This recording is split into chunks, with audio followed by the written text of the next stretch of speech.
Hello, welcome to the NVR Podcast, Season 2, Episode 21.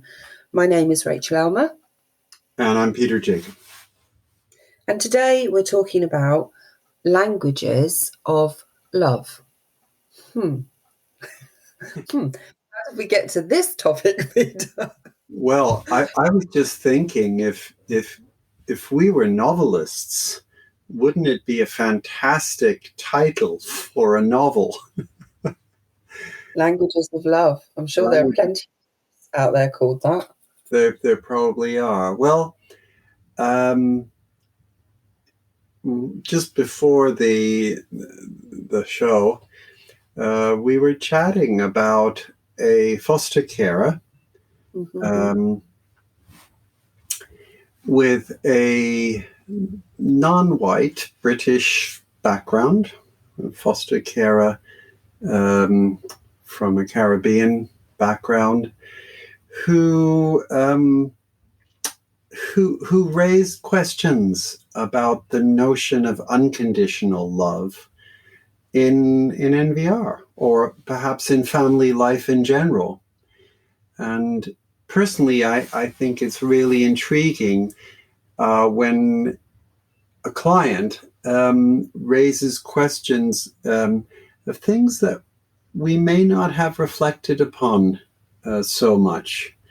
And and you just said something earlier before we started recording about people who are not of a white middle class cultural background, speaking about or communicating love in ways which may be different.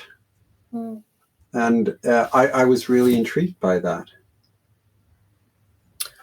Yeah, I think the question came up in a training where the participant wanted more examples of parents we'd worked with who were non-white, non-British, and talking about unconditional love and positive regard. And I was really curious about what language we use and how we describe these kind of concepts in NVR. And it's really important that we communicate another language sometimes. So I spoke to the participant and described that, in my opinion, many parents have a desire to love their children from whatever background they come from. And that, I have not met a parent who doesn't want to love their child. They may have fallen out of love for a little while because of some behaviours that are harmful, but they ultimately want to love their child. And that the theme that we want to really focus on around reconciling and unconditional positive regard is a language of love. The language of love can be used in many cultures. The language of love can be defined in so many different ways. I'm thinking about what parents do for their children. They don't have to utilise the word love.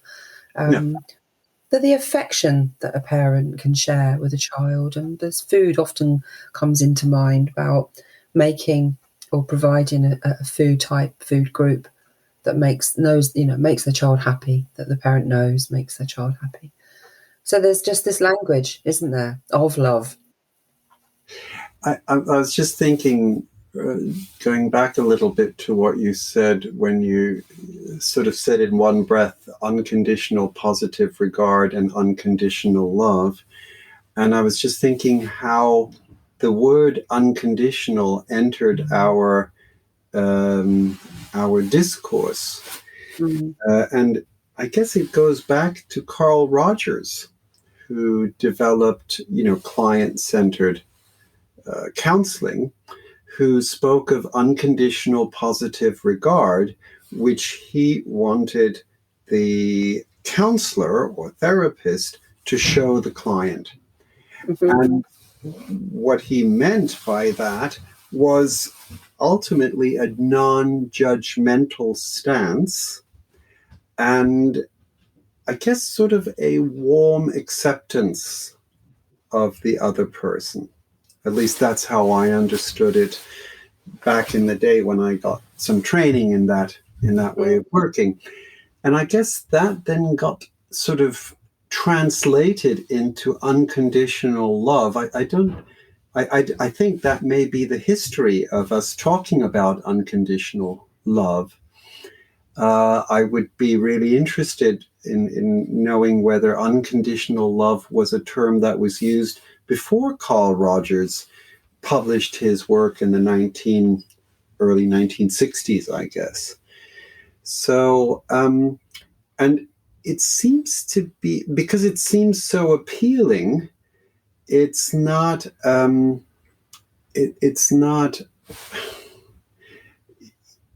hasn't been questioned, yet love is such a complicated word. And you pointed out that there are so many different ways of communicating love.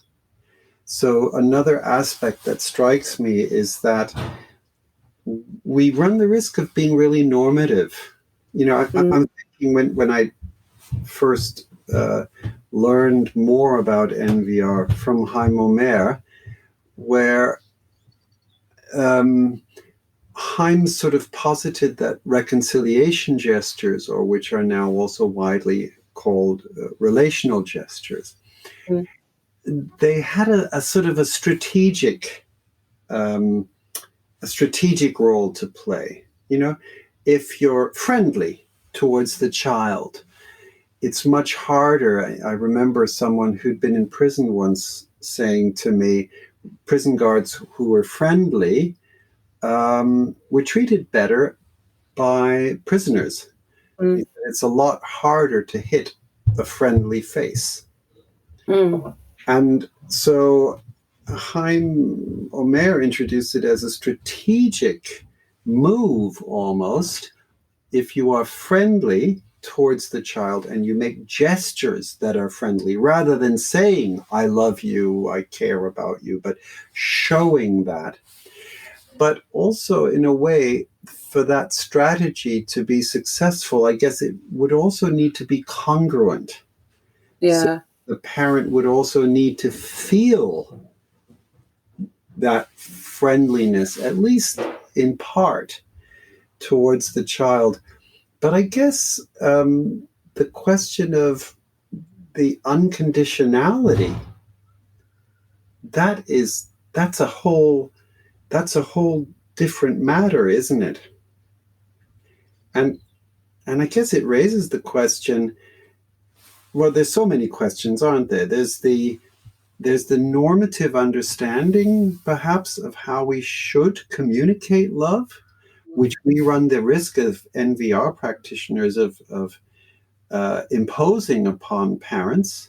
And then perhaps there's the assumption that love should be unconditional. So we run the risk of shoulding our clients, the parents that we work with. And of course, that there are parents caregivers who may struggle with the unconditional part of giving. Why should there be? Why should there be? I can give to my child, but there needs to be conditions. That common theme sometimes parents may grapple with. If I give, then they'll never learn how to appreciate or to say thanks. And I guess that's the I suppose the aspect that they're beginning to broaden and think about, giving without an expectation of gratitude and thanks. Well, and that may also sometimes be necessary. It's important guidance. I was thinking of my little granddaughter who said, I can't remember what it was. I want this. And I looked at her and I said, can I have this, please, Opa? And she just then said in her little 3-year-old voice, can I have this, please, Opa? So I did impose a condition upon something I was going to give her. I think it was some kind of it was sweet. I can't even remember. And of course, I wanted her to have that sweet. I wanted her to have that pleasure. So that is a relational gesture, isn't it? It is. So why did you reframe it for her to choose another way of asking? I think because if she gets used to saying, I want that, or give me that, yeah, she'll rub people up the wrong way. So she will. So it's a social grace, isn't it? It is a social grace. To ask politely, that will ease her social relationships. So I'm supporting her through a certain conditionality. Is that that opens up quite a lot of questions in my head about, is that cultural then? Is that our cultural kind of beliefs that a young child must learn to ask for things in a certain way? And I guess the question would be, when she said, I want that, there could have been a different response rather than encouraging her to reframe the question in a different way. I think there are real cultural differences, and there are many that we can't appreciate because if we don't know enough about certain cultures, can we? I mean, I can make a comparison between, well, I'm from the United States. I've lived in Germany. I've lived in this country. Perhaps with a German child, I may not have said that, because within German culture, it would be considered more acceptable for a kid to say, I want that. That at certain parts of Germany, actually, even within Germany, there would be cultural differences. Because, for example, in northern Germany, a child would say, I want that. And in southern Germany, a child would be expected to say, I would like that, which sounds a bit softer. So, and then what do I know of so many other cultures and the expectations in those cultures? But I was also thinking of the nature of the reconciliation gesture, or the relational gesture. I did switch my own use of language, because I used to speak of relational reconciliation gestures, as I sometimes call them, as gestures of unconditional love and acceptance. And I was pulled up on that by Dan Dahlberger, who's developed work with adult entrenched dependency. Said there's no such thing as unconditional love. I think we're getting sort of into real philosophical territory there, because we don't even really know whether there is one love, or whether there are loves or kinds of love and aspects of love. But it got me thinking, and I mean, he holds the position that unconditional love and acceptance is an impossibility. He just thinks it's not possible. So I thought, and I sort of thought, well, okay. And also maybe when we speak of unconditional love in NVR, maybe we are putting an expectation on parents, a normative expectation that parents may feel that they can't meet. So what I now speak of is that it is an unconditional gesture of love and acceptance. So the gesture itself is unconditional. Yeah. And it represents the love that I feel for the child. But I'm not saying it's a gesture of unconditional love. That's a big difference. I just want to go back to the when you were talking about putting, using this language of unconditional love, we think about that being communicated in a group setting where a parent, for whatever reason, may not be feeling that love for their child, and the shame that places on a parent in that environment of that language. I think, I just feel language is so important. I think not making assumptions that everybody wants the same thing, and the pressure it applies to parents unknowingly from the facilitator or the practitioner, unknowingly, but how we can enter that domain without knowing that you're putting pressure, applying pressure or guilt for parents to experience when they want to say that, actually, I don't really love my kid right now because of the harmful behaviours.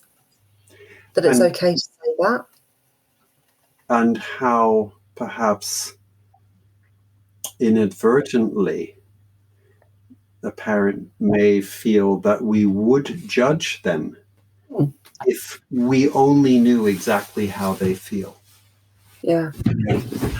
So, in a way, I guess you're saying this is a real issue pertaining to us as NVR practitioners being mindful of the risk of shaming parents when we're full of good intentions. We want the child to feel loved. We want the parent to be able to show that love and feel close to their child. So I guess there's a distinction, and it's been occurring to me more and more between an expectation that we have as practitioners of parents in work with NVR on the one hand, and taking a position where we become enabling what the parent wants on the other hand. Do you know what I mean?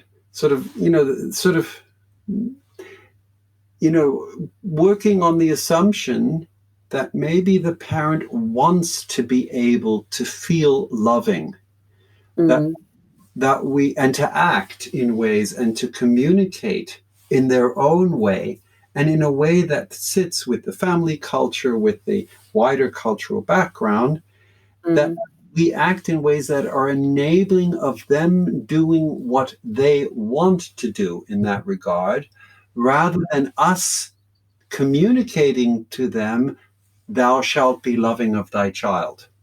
And I think those are two different positions that we can take. I don't know what you think about that.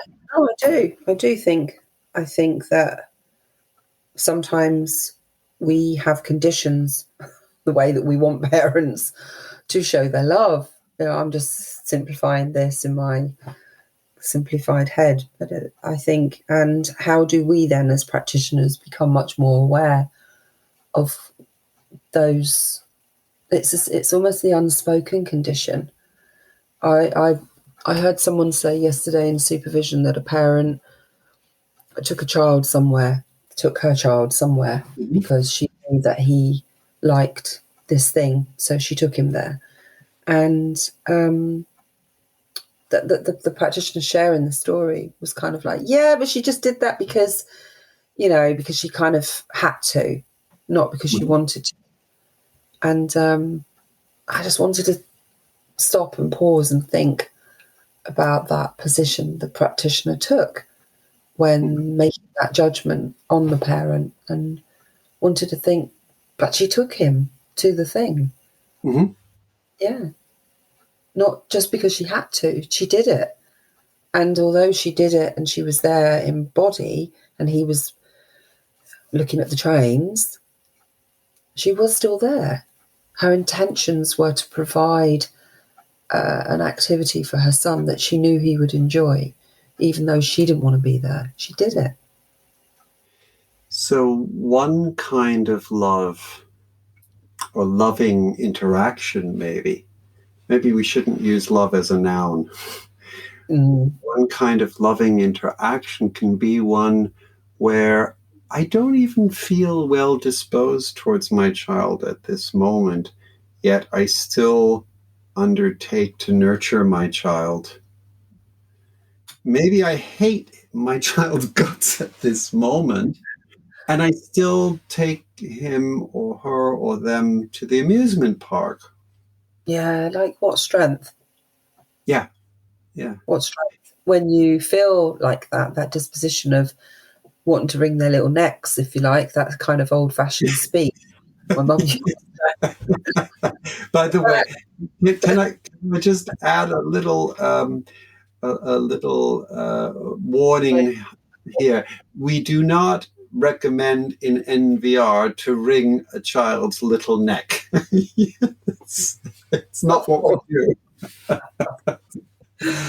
Sorry.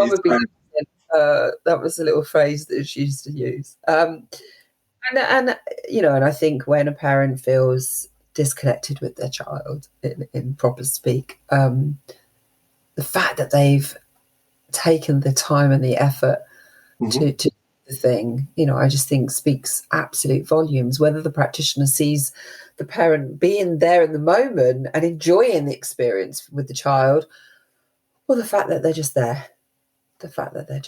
Well, and I think you're speaking to something that is so central, which is the ambiguity of, the parent's disposition towards the child. And maybe when people speak of unconditional love, the parent may feel they must always be well disposed and feel loving towards their child. And maybe one of the languages, or one way of expressing oneself in one of the languages of love it's a possibility that a parent will nurture a child even when they're not happy with the child, about the child. They have very many difficult feelings towards the child, yet they take them there. They take them to the amusement park or wherever, because some part of them, some voice inside, tells them to nurture the child. Yeah. And that may be very different for many different parents. And caregivers. Well, and that's a whole other topic, isn't it? Caregivers. Exactly. So does the foster carer take the child to the thing because they're paid to do that? Or do they take the child to the thing because they want to do that? Because they see that as an act of kindness for the child. Yeah. But I'm also thinking of the fact that a foster carer will not often maintain the placement in the way that the parent will maintain the child in the family when there are certain degrees of difficulties. I'm thinking of a foster carer I worked with where the looked after child had sexually abused the foster carer's grandchild. And the foster carer was able to protect the grandchild by, just not having the grandchild in the same room with the child that was looked after. But the foster carer emotionally felt they couldn't have that child in their home, in their family anymore after what the child had done. And I think it's really important that we understand that is within the normal range of responses and experience. This is how many of us would respond. I remember at the time that some professionals felt quite judgmental of that foster carer. Really? Yeah, for the breakdown of the placement. So I think for caregivers such as foster carers or residential carers, or kinship carers, indeed, sometimes, the boundaries of acceptance will be different. Mm-hmm. Mm-hmm. Okay.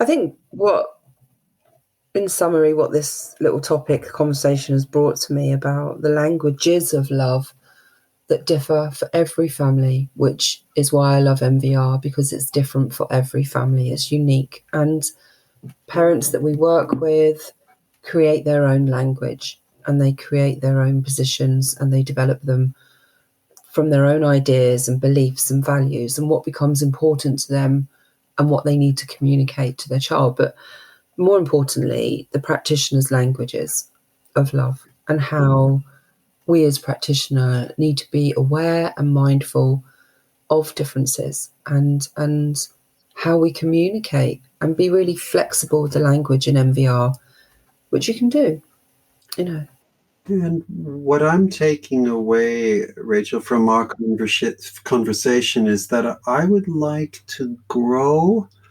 my safe uncertainty in work with parents, with other caregivers, by asking more questions around their perspectives on love, on conditionality, on unconditionality, and understanding, being inquisitive and understanding much better where they come from.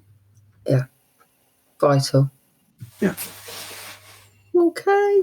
Good. Thank you. And it's goodbye from me. Sorry? And it's goodbye from me. Oh, yeah. And it's goodbye from me, too. Bye.